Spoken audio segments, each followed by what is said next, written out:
అందరికి అందరు నచ్చాలని లేదు కదా, అందరికి అందరూ నచ్చాలని కూడా ఏమీ లేదు. కానీ దేవుడు మనల్ని ప్రేమించేవారిని కొంతమందిని మన కోసం పెడతారు. వారిని బట్టి దేవుని స్తుతించాలి.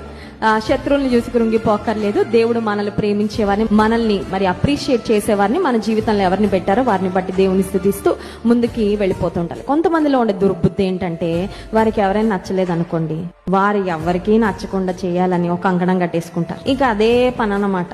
వారి గురించి అందరికీ చెప్పడం, అదేదో వారికి ఎవరో జాబ్ ఇచ్చినట్టు, శాలరీ ఇస్తున్నట్లు ప్రవర్తిస్తాం. ఓ మాట చెప్పమంటారా, ఎవరో గురించి, ఎవరిలో ఉన్న చెడ్డు గురించి డప్పేసే ఉద్యోగం, పని మనకు దేవుడు ఇవ్వలేదండి. నువ్వు ఒకరిని ద్వేషించి ఒకవేళ నీకు వారు కీడు చేసి ఉండొచ్చేమో, వారు నువ్వు ఏకాకిం చేస్తున్నావు అంటే రేపు పొద్దున్న నువ్వు వారికి ఏం చేసావు నీకు అదే జరుగుతుంది. ఎందుకంటే నువ్వు ఏ విత్తనాన్ని విత్తుతావో అదే పంటకు వస్తావు. కానీ దేవుని బిడ్డల యొక్క లక్షణం ఏంటంటే, నేను దేవుని ఘనపరుస్తాను, నాతో ఉన్న వారు కూడా దేవుని ఘనపరిచేలా నేను ప్రోత్సహిస్తాను. స్తోత్రం చెప్దాం. హల్లెలూయా.